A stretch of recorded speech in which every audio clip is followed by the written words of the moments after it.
Conseil des droits de l'homme des Nations Unies. L'Assemblée générale a lieu en tout cas ce lundi pour désigner ses nouveaux membres. L'intégration doit se faire par un vote à la majorité.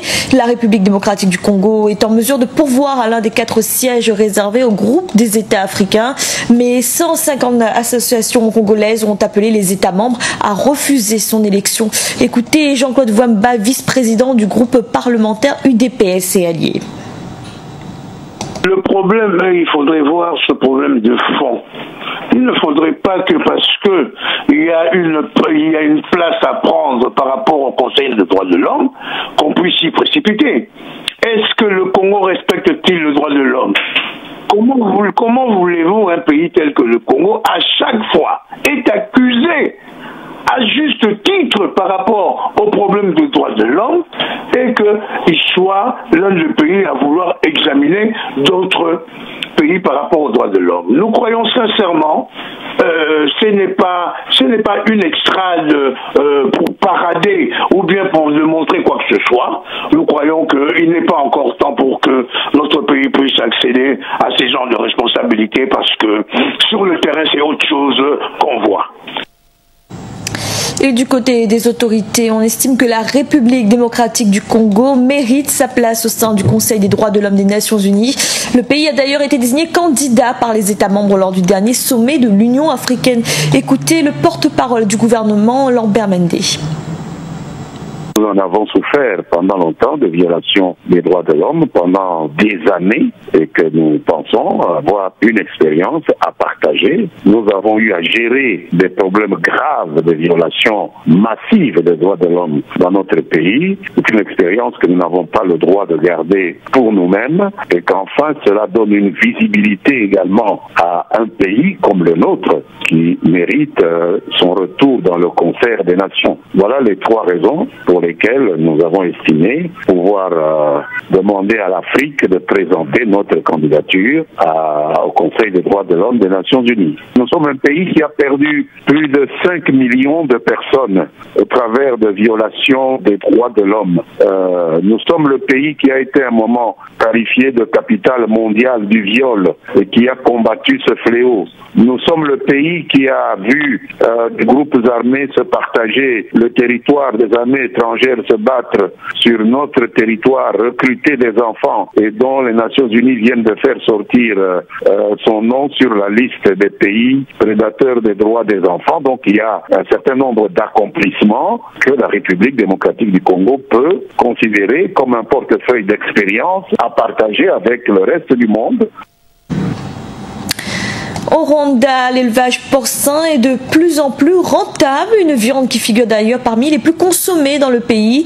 Pour améliorer les performances du secteur, le gouvernement prévoit d'injecter 15,5 millions de dollars, soit 13 milliards de francs rwandais. Reportage de notre correspondant Fratendaki Senga.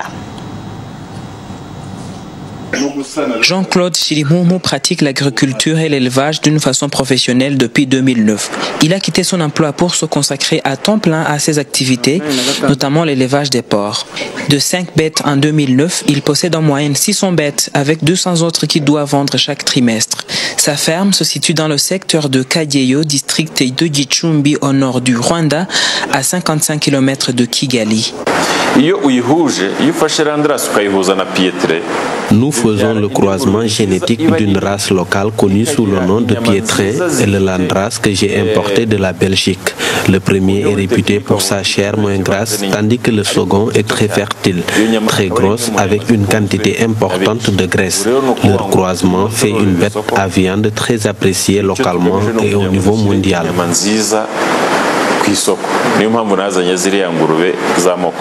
Mais la Belgique est trop loin pour un éleveur moyen comme Jean-Claude qui souhaite développer son élevage. C'est pour cette raison que le ministère rwandais compte injecter 13 milliards de francs rwandais pour améliorer l'industrie porcine en promouvant des nouvelles technologies de transformation et la vulgarisation de ce type d'élevage dans la population.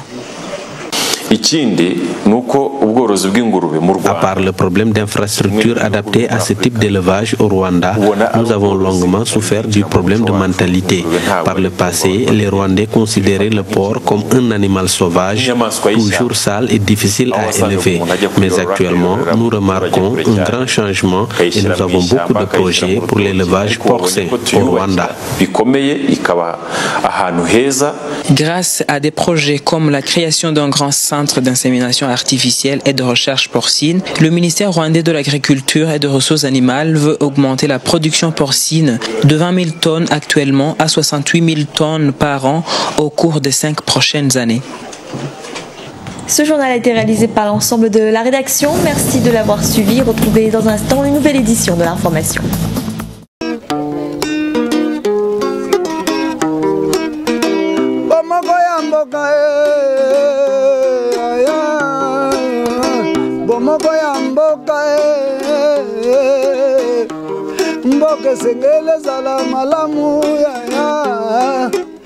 Batu mingi wana Kongo kolia na pasi aya kelasi ya bana kutu na pasi aya kokunde bembe kutu na pasi aya yango bomoko ya mboka eye po etalisa bino makambo nyonso ezokoleka na mboka bomoko ya mboka tozala bomoko ya mboka peuple azonyokwama tozala nde bomoko peuple azosufrir tozala nde bomoko ozala posa ya kolia soso bapesi yo nde matembela bafonctionnaire basapato ekomi lokola monoko ya ngando tika tozala bomoko na mboka bomoko tala tuyeba yango tango yo oza kunyokola peuple